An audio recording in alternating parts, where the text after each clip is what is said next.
Welcome back to our YouTube channel PYQ guide. आज हम SSC CHSL 2024 daily vocabulary practice from previous year question series के day 11 में हम आज देखेंगे 4 अगस्त 2023 की सिर्फ 3 के क्वेश्चंस को, जो CHSL 2023 टायर 1 के क्वेश्चंस हैं। इसमें हम सभी ऑप्शंस का डिटेल डिस्कशन करेंगे। पिछले 5 क्वेश्चन के क्वेश्चन सभी कवर होंगे इस सीरीज में। आइए शुरुआत करते हैं। CHSL 2023 टायर 1 4 अगस्त 2023 सिर्फ 3। Select the most appropriate antonym of the given word lively. LIAVL spelling सबसे पहले हर चीज़ की याद कीजिए, कोई भी स्पेलिंग आपके एग्जाम में पूछी जा सकती है। लाइवल लाइवल का मतलब होता है लाइकली टू डू समथिंग, कुछ करने की संभावना से युक्त। मतलब कोई भी चीज़ जो लाइकली टू डू समथिंग होने की संभावना या करने की संभावना है उसे बोला जा रहा है लाइवल, कि ये चीज़ लाइवल है। दूसरा, लाइवल का एक दूसरा मतलब होता है likely to have suffer from something, किसी चीज़ से ग्रसित, किसी रोग या डिसीज से ग्रसित होने की संभावना है, उसके लिए भी लाइवल वर्ड यूज किया जाता है। और लाइवल का एक मतलब रेस्पॉन्सिबल भी होता है, कि कोई भी घटना अगर घटित होगी तो उसके लिए आप लाइवल हैं। यानी स्कूल में बच्चों की सेफ्टी के लिए कौन जिम्मेदार है? स्कूल का प्रशासन। School administration is responsible for the safety of school children. तो लाइवल के बहुत सारे मतलब हैं। लाइवल का एक मतलब यह है likely to have suffer from something, मतलब किसी चीज़ से ग्रसित होने, किसी समस्या से ग्रसित होने की संभावना से युक्त। अब इसका अगर हमें एंटोनिम बताना है तो उसका एंटोनिम होगा इनवल्नरेबल। INVULNERABL। इसका मतलब क्या है? मतलब इम्पॉसिबल टू हार्म और डैमेज, मतलब जो चीज़, मतलब किसी चीज़ को हार्म और डैमेज नहीं कर सकती, तो ये इसके लिए एंटोनिम हो जाएगा। लाइबल का मतलब लाइकली टू सफ़र, मतलब प्रॉब्लम से ग्रसित होने की संभावना है, और यहाँ पे impossible to harm of damage है, तो इसका एंटोनिम, करेक्ट एंटोनिम क्या होगा? इनवल्नरेबल। क्लियर? अब हमारे पास बहुत सारे वर्ड हैं, पीसफुल है, ट्रेंडिंग है और रेस्पॉन्सिबल है। तो रेस्पॉन्सिबल लाइबल का सिनोनिम हो सकता है, यह आपके एग्जाम में वन के क्वेश्चन बन के आ सकता है कि लाइबल का सिनोनिम बताइए, तो आंसर क्या होगा? रेस्पॉन्सिबल। रेस्पॉन्सिबल का मतलब वही है, हैविंग द जॉब और duty of dealing with the somebody और something so that it is your fault if something goes wrong. मतलब अगर कुछ गलत होता है तो आपका फॉल्ट होगा, आप ही जिम्मेदार होंगे, आपकी ही जॉब होगी, आपकी ड्यूटी होगी। The school is responsible for the safety of the children in school hours. या फिर इसे बोलते हैं गलती के लिए जिम्मेदार जो है, रेस्पॉन्सिबल है, उसे ही बोला जा रहा है लाइबल या रेस्पॉन्सिबल। हमारे पास अगला वर्ड है पीसफुल। पीसफुल का मतलब तो वही है, नॉट वांटिंग और इन्वॉल्विंग वॉर और वायलेंस और आर्गूमेंट। जो वॉर नहीं चाहता, वायलेंस नहीं चाहता और आर्गूमेंट नहीं चाहता, वो हो रहा है क्या है? पीसफुल। ट्रेंडिंग, ट्रेंडिंग का मतलब जो करेंटली पॉपुलर हो, वाइडली डिस्कस किया जाए ऑनलाइन या सोशल मीडिया प्लेटफॉर्म पर, उसे बोला जाता है ट्रेंडिंग। जैसे यूट्यूब पर वीडियो ट्रेंडिंग में आती हैं, तो इसका मतलब क्या है? वो सोशल मीडिया प्लेटफॉर्म पर या ऑनलाइन वाइडली डिस्कस की जा रही है, पॉपुलर हो गई है। नेक्स्ट हमारे पास वर्ड है most appropriate option. Appropriate option, ठीक है, तो सबसे पहले अप्रोप्रिएट की स्पेलिंग जरूर देख लीजिए, APPROPRIATE, अप्रोप्रिएट। सबसे पहले बता देता हूँ, टेलीग्राम चैनल का लिंक डिस्क्रिप्शन में दिया गया है। हमारे वीडियो आने से पहले क्विज आता है, उस क्विज को आप अटेम्प्ट कीजिए, अपना स्कोर कमेंट कीजिए, अपनी गलतियों को ध्यान में रखिए, उनको लिखिए और ऑल्टरनेट डेज पर रिवाइज कीजिए। और साथ ही साथ उसमें एक स्पेशल फीचर है hashtag feature. Hashtag synonym, hashtag antonym, hashtag one word substitution, hashtag homonyms, hashtag OWS मतलब one word substitution, hashtag idioms, hashtag spelling. इस तरीके से आप सर्च करेंगे तो आपको जो भी क्वेश्चंस अपलोड हो चुके हैं वो सारे के सारे मिल जाएंगे। आप पिन मैसेज के थ्रू, शिफ्ट वाइज क्वेश्चंस के थ्रू गो थ्रू हो सकते हैं। और मैं आपको बता देता हूँ, ये क्वेश्चन है हैशटैग होमोनिम का, तो आप सर्च कीजिए हैशटैग होमोनिम्स, HOMONYMS। होमोनिम्स क्या है? The fill in the blanks of the crime scene made it difficult for the investigators to gather evidence. मतलब जो क्राइम सीन की साइट है, SIT की साइट बोलते हैं उसे। मतलब साइट का मतलब होता है piece of land where a building was और इज और will be situated, a place where something is happen that is use for something. मतलब कोई क्राइम घटना हुई है, वहाँ पे समथिंग कुछ हैपन्ड हुआ है, कि वह स्थान जहाँ पे कुछ घटित हुआ हो या कोई काम या घटना स्थल, तो उसे बोला जाता है SITE। The site of the crime scene made it difficult. तो जो क्राइम सीन की जो साइट है उसने डिफिकल्ट बना दिया इन्वेस्टिगेटर्स के लिए गैदर एविडेंस, गैदर करने के, गैदर मतलब कलेक्ट करना, एविडेंस आपके प्रूफ हो गए, मतलब वो एविडेंस गैदर करने के लिए इन्वेस्टिगेटर्स के लिए काफ़ी डिफिकल्ट थी वो साइट। अब हमारे पास बहुत सारे वर्ड हैं, साइट, सेट और स्लीट। तो देखते हैं, स्लीट का मतलब क्या है? द यूज ऑफ डेक्सटरिटी और cunning specially so as to deceive. मतलब अपनी चालाकी और चतुराई से, या आपके हाथ की जो सफाई है, दक्षता है, निपुणता है, उससे आप दूसरों को डिसीव करना, दूसरों को धोखा देना, उसके लिए बोला जा रहा है डेक्स्ट्रेटी का मतलब होता है skill at doing thing specially with the both hands. अगर आप दोनों हाथों से कोई कुछ ऐसी चीज कर लेते हो, आपके अंदर स्किल है, तो उसे बोला जाएगा डेक्स्ट्रेटी। और या कनिंगनेस, कनिंगनेस का मतलब क्लेवर इन ए डिसऑनेस्ट और बैड वे, चलो चालाक और चतुर। अगर उस तरीके का यूज करके आप किसी को डिसीव करते हो तो उसे बोला जाता है स्लीट, SLEIGHT। ध्यान रखिए SLEIGHT। आपके में स्पेलिंग एरर बन के SLIE लिख देगा और आपको कन्फ्यूजन हो जाएगा, ये आपके एग्जाम में क्वेश्चन आ सकता है। क्लियर। अब हमारे पास वर्ड है सेट और साइट, इन दोनों को भी देख लेते हैं। सेट का मतलब होता है पुट, ले और stand something in a specified place और पोजीशन, मतलब किसी चीज़ को सेट करना किसी पोजीशन में। या फिर सेट का हिंदी अर्थ देखें तो समुच्चय भी होता है। सेट का मतलब होता है पुट, ले और stand something in a specified position और प्लेस, किसी प्लेस पे किसी चीज़ को रखना, पुट करना, ले करना, स्टैंड करना, दैट इज सेट। या फिर किसी स्पेसिफाइड स्टेट में किसी चीज़ को लेके आना, उसे बोला जाता है सेट। हमारे पास नेक्स्ट वर्ड है CITE, साइट। साइट का मतलब होता है टू मेंशन समथिंग और use somebody's extract word as an example to support as a proof, मतलब किसी चीज़ का रेफरेंस देना, उस चीज़ को मेंशन कर रहे हैं अगर किसी चीज़ को प्रूफ करने के लिए, किसी चीज़ को बताने के लिए, तो उसे बोला जा रहा है साइट, CITE। इन सारे के सारे जो वर्ड हैं होमोनिम्स, उनका प्रोनाउंसिएशन, उनकी स्पेलिंग डिफरेंट होगी बट उनका मीनिंग अलग होगा, उनका प्रोनाउंसिएशन सेम होगा, that is called homonyms. Next हमसे पूछा गया one word substitution, #OWS search कीजिए Telegram channel.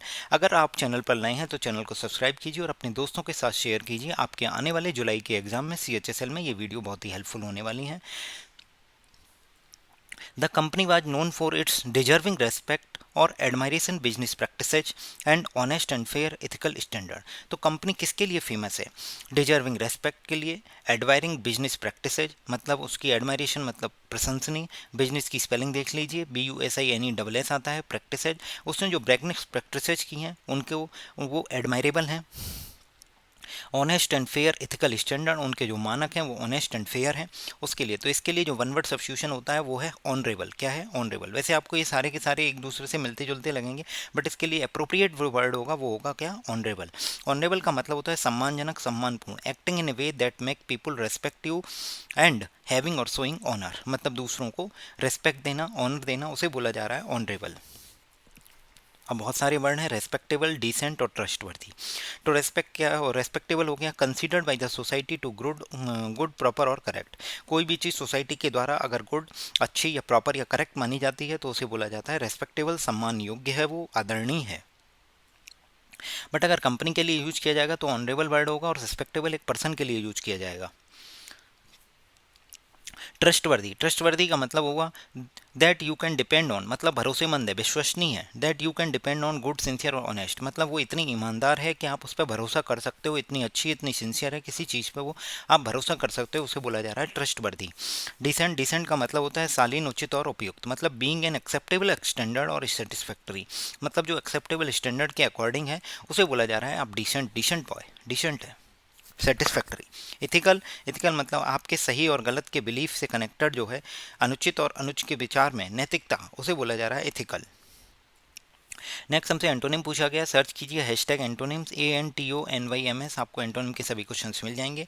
They realise that the ghost was imperturbable. Imperturbable का मतलब होता है कि अनेबल टू अपसेट और एक्साइटेड और काम, मतलब गोस्ट जो है वो बहुत क्या था? काम था। मतलब not easily worried by the difficult situation, difficult situation में बहुत ज़्यादा चिंता नहीं करता था, डिफ़िकल्ट सिचुएशन में बहुत ज़्यादा शांत रहता था, उसे बोला जाएगा इम्पर्ट्यूबेबल। इम्पर्ट्यूरेबल, इम्पर्ट्यूरेबल मतलब क्या हो गया? अनेबल टू अपसेट, जिसे अपसेट नहीं किया जा सकता, जिसे जो एक्साइट नहीं होता, एक्साइटेड नहीं है, जो काम रहे, शांत रहे, उसे बोला जाएगा क्या? अनपर्ट्यूरेबल। क्लियर है? अब हमारे पास बहुत सारे वर्ड हैं, एग्जास्पिरेटिंग, स्टार्टलिंग और कंटामिनेटिंग। कंटामिनेटिंग के लिए एक वर्ड मैं आपको बता देता हूँ, एडल्ट्रेटिंग। एडल्ट्रेट करना मतलब किसी चीज़ को कंटामिनेट करना, मतलब उसमें कुछ इम्प्योरिटी मिला देना, उसे बोला जाएगा कंटामिनेट करना। ठीक है। एग्जास्पिरेटिंग मतलब इंटेंसली इरिटेटिंग और फ्रस्ट्रेटिंग, कोई भी ऐसी प्रॉब्लम है जो बहुत ज़्यादा इरिटेट कर रही है, इंटेंसली इरिटेट कर रही है, आपको फ्रस्ट्रेट कर रही है, उसे बोला जा रहा है एग्जास्पिरेटिंग। क्लियर। एक्साइटेबल मतलब responding to readily to something do new, simulating easily excited, मतलब एक बंदा, एक पर्सन जो नई चीज़ों को लेके बहुत ज़्यादा एक्साइटेड है, readily something to do new, नई चीज़ों को करने के लिए बहुत ज़्यादा रेडिली एक्साइटेड रेस्पॉन्ड कर देता है, उसे बोला जाएगा एक्साइटेबल। या जो इजीली एक्साइटेड कह सके उसे बोला जाएगा एक्साइटेबल। अब हमारे पास एक वर्ड है स्टार्टलिंग। ध्यान से सुनिए, स्टार्टिंग नहीं है, स्टार्टलिंग है, LING लास्ट में लगा हुआ है। स्टार्टलिंग मतलब होता है वेरी सरप्राइजिंग, एस्टोनिशिंग और रिमार्केबल। कोई भी चीज़ जो ज़्यादा आपको आश्चर्यचकित कर दे, एस्टोनिशिंग हो, रिमार्केबल हो, उसे बोला जाएगा स्टार्टलिंग। क्लियर। तो हमसे क्या पूछा गया था, एंटोनिम पूछा गया था, तो इम्पर्टुरेबल का मतलब एंटोनिम क्या हो जाएगा, excitable. Hashtag one word substitution, hashtag OWS डालिए, आपको पता चल जाएगा। डन विदाउट कॉन्शियस कंट्रोल और अनइंटेंशनल। अनइंटेंशनल मतलब आपका कोई इरादा नहीं है बट वो चीज़ स्वतः ही हो गई है, उसके लिए जो वन वर्ड सब्स्टिट्यूशन बोला जाएगा वो होगा इनवॉलेंट्री। इनवॉलेंट्री, वॉलेंट्री मतलब आपकी इच्छा से हो रही है, इनवॉलेंट्री मतलब इंडिपेंडेंट ऑफ वंस विल, आपकी इच्छा के बिना है, ना आपकी चॉइस से हो रही है, उसे बोला जाएगा इनवॉलेंट्री, जिस पे आपका कोई भी कॉन्शियस कंट्रोल नहीं है। कॉन्शियस मतलब आप अवेयर हैं किसी चीज़ से, रॉस्पेंडिंग टू वन सिचुएशन और सराउंडिंग, मतलब आसपास की सराउंडिंग से या किसी चीज़ से आप अवेयर हैं तो उसे बोला जाएगा कॉन्शियस। कॉन्शियस मतलब आप सचेत हैं, इस चीज़ को लेके अवेयर हैं। इनवॉलेंट्री मतलब डन विदाउट विल और कॉन्शियस कंट्रोल। क्लियर। हमारे पास वर्ड है इनविंसिबल, इनविट्रो और इन्वोक। देखिए इनविंसिबल होता है जिसे जीता ना जा सके। इनविंसिबल, इनविंसिबल का मतलब इनकेपेबल ऑफ बीइंग डिफीटेड और ओवरकम, जिसको ओवरकम ना किया जा सके, जिसको डिफीट ना किया जा सके, उसे बोला जा रहा है इनविंसिबल। इन्वोक, इन्वोक करना मतलब होता है प्रेयर करना, विटनेस करना, इंस्पिरेशन मतलब कॉल करना, भगवान को याद करना, इन्वोक करना, INVOKE। Call on a deity और स्पिरिट, डाइटी मतलब देवता, स्पिरिट मतलब good, spirit in a prayer, as a witness और फॉर इंस्पिरेशन, तो इसे बोला जाएगा इन्वोक। अब हमारे पास एक लास्ट वर्ड है इन विट्रो। आपने पढ़ा होगा in vitro fertilisation. In vitro fertilisation का मतलब होता है एक कृत्रिम रूप से किसी भी चीज़ को outside and living body, outside the living body in an artificial environment, किसी आर्टिफिशियल एनवायरनमेंट में जाके या आउटसाइड द लिविंग बॉडी किसी चीज़ को ले जाते हैं और उसको बोला जा रहा है फर्टिलाइज कर रहे हैं किसी को, तो उसे बोल रहे हैं इन विट्रो फर्टिलाइजेशन। जैसे जो एग है उसको इन विट्रो फर्टिलाइजेशन किया जा रहा है, इसका मतलब आर्टिफिशियल एनवायरनमेंट में या फिर बॉडी से आउटसाइड जाके उसको फर्टिलाइज किया जा रहा है, that is in vitro. Most appropriate idiom बताना है, हैशटैग ईडियम सर्च कीजिए, आपको ईडियम के सभी क्वेश्चंस मिल जाएंगे। One who hurries up always get the best, मतलब वो जल्दी करता है, जो जल्दी पहुंचता है उसे सबसे अच्छी चीज़ मिलती है। जैसे मैं आपको एग्जांपल दूं, अगर कहीं पे सेल लगी हुई है किसी शोरूम में और अगर आप जल्दी पहुंचेंगे तो आपको अच्छा माल मिल जाएगा जो छटा हुआ नहीं होगा। अगर आप लेट जाएंगे तो वो छटा हुआ माल होगा जिसमें कहीं ना कहीं डिफेक्टेड होगा। तो इसका मतलब क्या है, one who hurries up always get the best. तो इसका होगा the early bird word catches the bomb, मतलब बहुत सारे बॉम्ब हैं, कीड़े हैं, अगर वहाँ पे जो वर्ड सबसे पहले पहुँचेगी, अर्ली वर्ड जो सबसे जल्दी पहुँचेगी, उसको बोला जाए वो ही वॉर्म को कैच कर पाएगी। तो इसको बोला जाएगा the one who hurries up always get the best, the early bird catches the worm. Clear. The early bird catches the worm का मतलब the person who arrive first in place is most like to get what they want, जो उन्हें चाहिए वो मिल जाता है, जो सबसे जल्दी पहुंचते हैं। क्लियर। हमारे पास बहुत सारे वर्ड हैं, बहुत सारे ईडियम हैं, काफ़ी कुछ सीखने को मिलेगा हमें, ध्यान से देखिए। Brevity is the soul of wit, forewarned is forearmed, his bark is worse than his bite. बहुत सारे इंपॉर्टेंट ईडियम हैं जो आपके आने वाले एग्जाम के लिए क्वेश्चन बन सकते हैं। देखिए वर्बिटी इज द सोल, पहले तो वर्बिटी होता क्या है, वर्बिटी मतलब किसी चीज़ को सटीक तरीके से बताना, मतलब संक्षेप में। कंसाइज और exact use of words in the writing और स्पीच, राइटिंग या स्पीच में आप वर्ड्स का एग्जैक्ट यूज बता रहे हो या कंसाइज तरीके से इन्फॉर्मेशन दे रहे हो, क्रिस्प इन्फॉर्मेशन दे रहे हो, तो उसे बोला जा रहा है वर्बिटी। तो बोला जा रहा है बर्विटी इज द सोल ऑफ विट, मतलब एक बुद्धिमान व्यक्ति के लिए उसकी सोल क्या है, बर्विटी है। मतलब आप वो सही तरीके से एग्जैक्ट यूज करके अगर राइटिंग और स्पीच में बता रहा है तो उसकी वो बुद्धिमानी है, तो यही बोला जा रहा है। Clever people can express intelligent things using very few words. तो जो क्लेवर पीपल हैं, विट मतलब बहुत चालाक और बुद्धि वाले व्यक्ति जो हैं, मतलब जो क्लेवर पीपल हैं वो इंटेलिजेंट थिंग्स को express intelligent things in very few words को यूज करके वो अपनी चीज़ को एक्सप्रेस कर देते हैं, उसके लिए यूज किया जाता है वर्बिटी is the soul of wit. Next हमारे पास वर्ड है forewarned is forearm. तो सबसे पहले फोर आर्म और फोर वॉन्ड दोनों देख लेते हैं। फोर वॉन्ड का मतलब होता है किसी को पॉसिबल फ्यूचर डेंजर या प्रॉब्लम के लिए इन्फॉर्म करना, पहले से वॉर्न करना, फोर वॉन्ड। और फोर आर्म का मतलब भी होता है प्रिपेयर होना डेंजर को लेके, अटैक को लेके।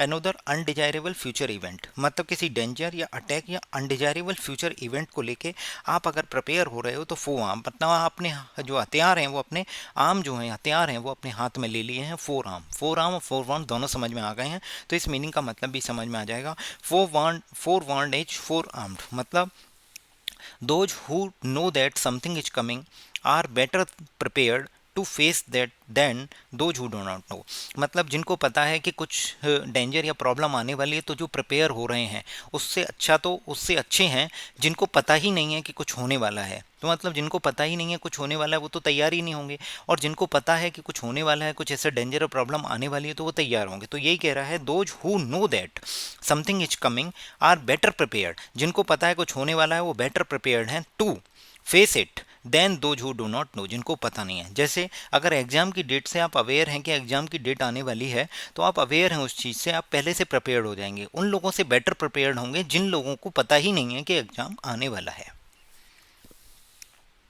Someone barks is worse than bite, मतलब उनके भौंकना, बार्क मतलब भौंकना हो गया और बाइट मतलब काटना हो गया। They seems much more unpleasant और hostile than they really are, मतलब कोई भी चीज़ जैसी दिख रही है वैसी है नहीं, मतलब वो बहुत ज़्यादा अनप्लीजेंट है, आपके लिए प्रॉब्लमेटिक है, बट ऐसी दिख नहीं रही है, तो उसे बोला जाएगा something walk is worse than bite, मतलब उसका भौंकना बहुत ज़्यादा बुरा है। काटने से इतना दर्द नहीं होगा, इतनी प्रॉब्लम नहीं आएगी जितने उसके भौंकने से आएगी। तो इसका मतलब क्या है कि कोई भी चीज़ जितनी दिख रही है, जितनी आसान दिख रही है उतनी ही डिफ़िकल्ट है, मतलब they seems much more unpleasant और hostile than they really are. Next हमारे पास हैशटैग OWS सर्च कीजिए, वन वर्ड सब्स्टिट्यूशन का क्वेश्चन है।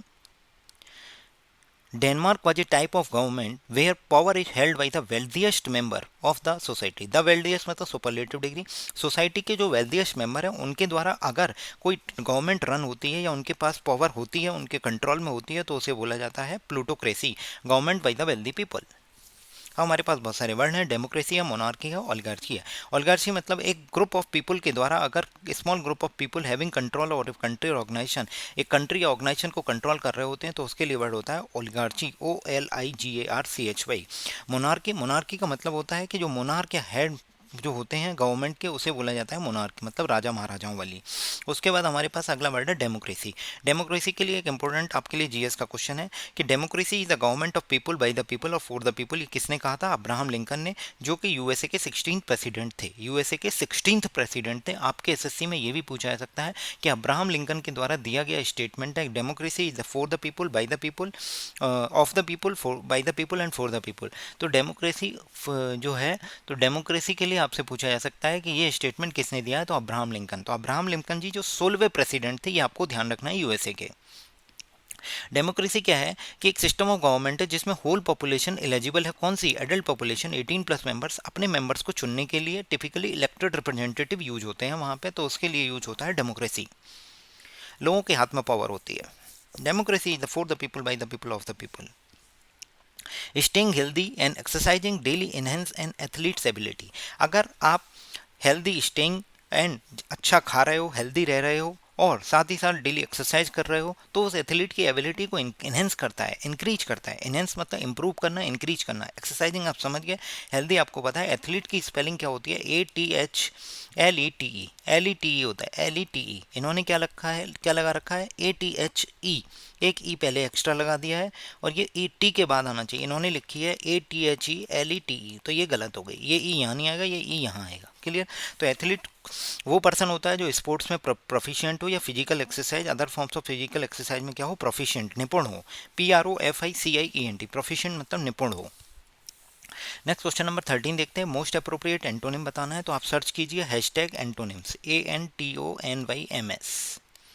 जब हैशटैग एंटोनिम आप सर्च करेंगे तो एंटोनिम के सभी क्वेश्चन हमारे टेलीग्राम चैनल पर आपको मिल जाएंगे। एंटोनिम आप सर्च कर सकते हैं। क्लियर? इसके लिए हमारे पास एक वर्ड है डेस्पिकेबल। डेस्पिकेबल होता है वेरी अनप्लीजेंट और इवल, मतलब बहुत ज़्यादा निंदनीय है, जघन्य है, उसे बोला जा रहा है डेस्पिकेबल। वेरी अनप्लीजेंट और इविल। क्लियर? बहुत बुरा है वो, डेस्पिकेबल। तो इसके लिए एंटोनिम पूछा गया है तो क्या होगा? एडमायरेबल। एडमायरेबल अभी मैंने बताया था प्रशंसनीय, मतलब अराउजिंग और डिजर्विंग रेस्पेक्ट और अप्रूवल। कमेंडेबल, इसके लिए बहुत अच्छा वर्ड है कमेंडेबल, COMMENDABLE। ये इसीलिए बताया गया है क्योंकि अगला एक ऐसा वर्ड है जो इससे कंफ्यूजिंग वर्ड हो सकता है, उसका जस्ट अपोजिट मीनिंग होता है, वो है कंडेमेबल,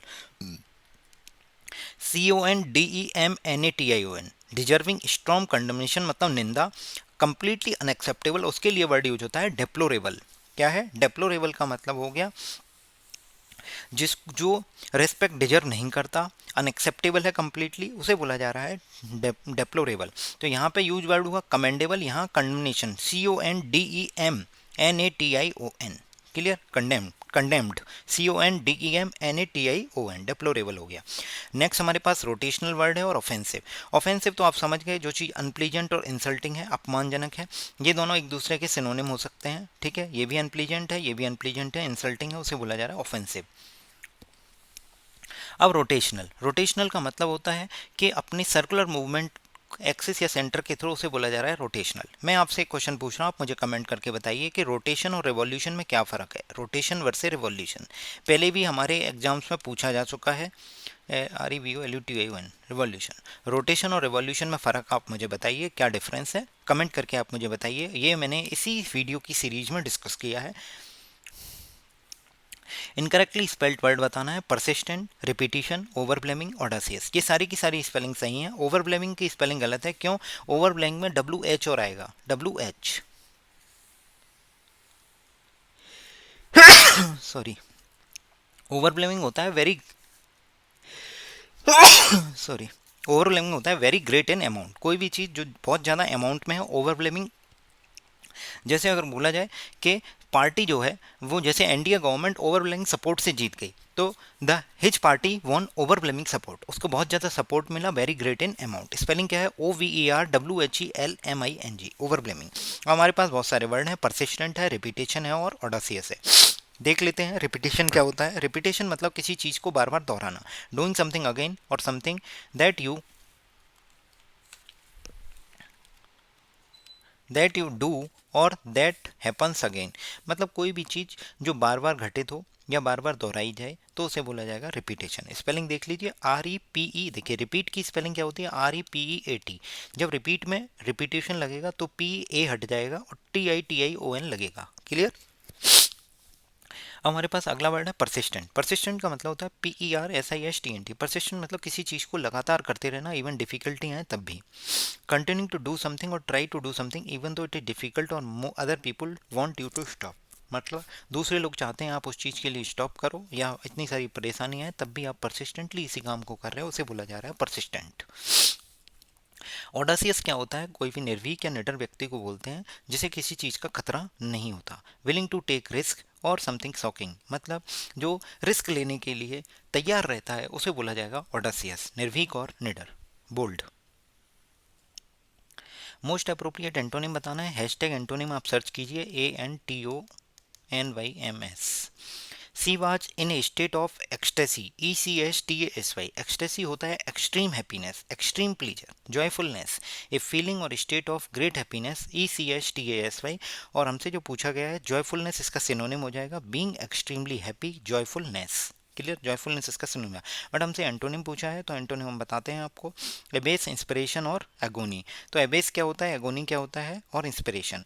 एबेस मतलब होता है मेक समवन फील एम्बेरेस्ड, कंसंटेड और एसेम, मतलब किसी को शर्मिंदगी महसूस कराना, लज्जित करना, उसे बोला जाएगा एबेस, ABASH। इसके लिए सिनोनिम हो सकता है एसेम्ड। अब हमसे पूछा गया है अगोनी। अगोनी होता है ग्रेट पेन और सफ़र, मतलब कोई बहुत ज़्यादा परेशानी में है, सफरिंग में है, उसे बोला जाएगा अगोनी। तो आपके लिए एक्सटेसी का जो एंटोनिम हो जाएगा वो क्या हो जाएगा? अगोनी। नेक्स्ट वर्ड हमसे पूछा गया इंस्पिरेशन। इंस्पिरेशन क्या होता है? मतलब किसी चीज़ के लिए आपको कुछ करने की, किसी व्यक्ति से आप प्रेरणा ले रहे हो तो उसे बोला जाएगा इंस्पिरेशन। ए फीलिंग, पर्सन और thing that makes you want to do something, gives you an exciting new ideas. मतलब जैसे बहुत सारे लोग अब्दुल कलाम जी से इंस्पायर होते हैं कि उन्होंने कैसे कैसे आगे बढ़े वो, तो इसका मतलब आप दूसरों के एक्टिविटी से, दूसरों के जो करते हैं उससे आप सीख रहे हो, तो उसे बोल रहे हैं आप प्रेरणा ले रहे हो, उनसे इंस्पायर हो रहे हो, that is inspiration. Next question number 16 है, हैशटैग एंटोनिम आप सर्च कीजिए, आपको मिल जाएगा, ANTONYMS। I wanted to ask if you have a और an a bank account, mine has been dormant for a year. Dormant होता है इनएक्टिव, मतलब not active for some time, not active for some time. कोई which is जैसे bank account है, अगर वो ज़्यादा दिन तक यूज नहीं होते हैं तो वो डोरमेंट कंडीशन में चले जाते हैं, मतलब वो निष्क्रिय हो जाते हैं। तो इसके लिए जो वर्ड यूज होगा वो एंटोनिम वर्ड यूज होगा एक्टिव। क्विक मतलब तुरंत हो गया। साइड आपको पता है। इनर्ट, इनर्ट क्या होता है? इनर्ट मतलब अनेबल टू स्लो और मूव, एक्ट और रिएक्ट। कोई भी चीज़ जो बहुत ज़्यादा स्लो हो, मूव नहीं कर पाए या फिर एक्ट नहीं कर पाए या रिएक्ट नहीं कर पाए, उसके लिए बोला जाएगा इनर्ट। मैं आपसे एक क्वेश्चन और पूछ रहा हूँ कि इनर्ट गैस के एग्जांपल्स बताइए। INERT, इनर्ट गैसेज के क्या बताने हैं आपको? एग्जांपल बताने हैं कि इनर्ट गैसेज कौन कौन सी होती हैं। नेक्स्ट क्वेश्चन नंबर 17 है, मोस्ट अप्रोप्रिएट इडियम्स बताना है हमें। ये लास्ट क्वेश्चन है इस सीरीज का। When I was in Italy for a tour, the tourist guide provided by Azeem, Azeem उसका कोई फ्रेंड है, वो घूमने गया है इटली एक टूर पे, तो जो टूरिस्ट गाइड अजीम ने प्रोवाइड किया, was fill in the blanks, because of him the world whole tour was successful. मतलब इतना जो टूरिस्ट गाइड था वो इतना ज़्यादा अनुभवी था जो अजीम ने प्रोवाइड किया था इटली के टूर के लिए, इसका मतलब उसका जो वर्ल्ड टूर था, वो आपका होल टूर था, वो क्या हो गया? सक्सेसफुल हो गया। तो उसके लिए जो ईडियम यूज होगा वो होगा worth is weight in gold, मतलब वेरी यूजफुल और valuable. Worth once weight in gold मतलब गोल्ड में किसी का वेट कर रहे हो, मतलब वो बहुत ज़्यादा वैल्यूएबल है, बहुत ज़्यादा हेल्पफुल है, बहुत ज़्यादा यूजफुल है। हमारे पास बहुत सारे वर्ड हैं। Arm to the teeth, burning the midnight oil, looking for a needle in hey stake.